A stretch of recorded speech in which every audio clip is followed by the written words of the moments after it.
Hello, ഇന്നൊരു Sunday day in my ലൈഫാണ് കേട്ടോ. അതുകൊണ്ട് തന്നെ രാവിലെ പള്ളിയിലോട്ട്, ഇന്ന് അമ്മയുടെ പള്ളിയിലോട്ടാണ് കേട്ടോ പോകുന്നത്. അതായത് കൊട്ടാരക്കര കോട്ടപ്പുറം പള്ളി. അപ്പോൾ രാവിലെ പള്ളിയിലൊക്കെ ചെന്ന് കുർബാനയ്ക്കൊക്കെ ശേഷം ഞങ്ങളുടെ അച്ഛനപ്പച്ചൻ്റെയും പിന്നെ വല്യപ്പച്ചന്മാരുടെയും വല്യമ്മച്ചിമാരുടെയൊക്കെ കല്ലറയിൽ ധൂവംവെപ്പുണ്ടായിരുന്നു. അതെല്ലാം കഴിഞ്ഞ് ബ്രേക്ക്ഫാസ്റ്റും കഴിച്ച് ഞങ്ങൾ നേരെ വീട്ടിലേക്ക് പോയി കേട്ടോ. വീട്ടിൽ ചെന്നപ്പോൾ ഉടനെ പപ്പയുടെ വിളി, ഇന്നാ മോളെ റംബൂട്ടാനെന്ന് പറഞ്ഞോട്ടെ. പിന്നെ ഓടിച്ചെന്ന് അതെല്ലാം വാരി കൂട്ടി കേട്ടോ. ഇത്രയും ദിവസം പപ്പ റംബൂട്ടാൻ വീട്ടിൽ പറിച്ചു വെച്ചാലും കഴിക്കാൻ ഒരു സുഖമൊന്നും ഇല്ലായിരുന്നെങ്കിലും ഇന്ന് ഭയങ്കര കൊതിയായിരുന്നു കേട്ടോ റംബൂട്ടാൻ കഴിക്കാൻ. പിന്നെ പപ്പ അവിടെ റംബൂട്ടാനും പറിക്കുന്നത് നോക്കി അവിടെ അങ്ങനെ നിന്നു. പിന്നെയും പപ്പ പറിച്ചുകൊണ്ടേയിരിക്കുന്നു ഗായ്സ്.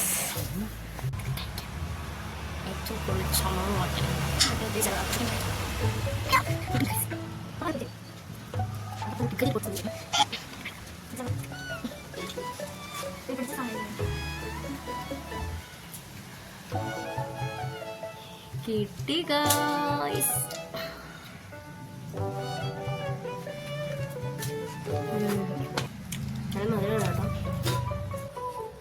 റംബൂട്ടാൻ പറിച്ചു കഴിഞ്ഞാൽ നമ്മൾ ഇവിടുത്തെ പഴുത്തതിനെ പറിക്കാൻ വന്നു ഗൈസ്.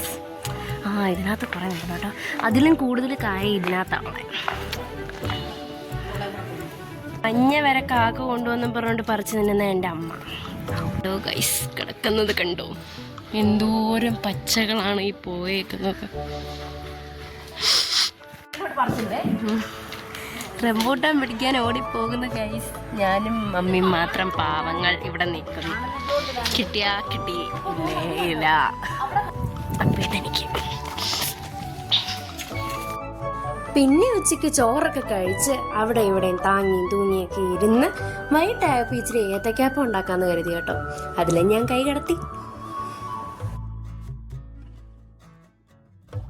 ഇങ്ങനെ ഏത്തക്കാപ്പവും ചായയൊക്കെ കുടിച്ചിരുന്ന് കുറച്ചു നേരം വർത്താനൊക്കെ പറഞ്ഞ് നേരെ ഇനി പപ്പയുടെ വീട്ടിലുണ്ട്.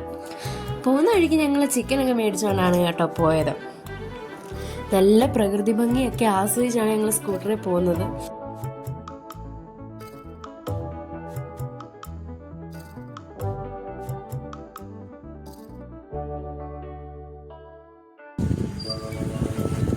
നമ്മൾ എത്തി.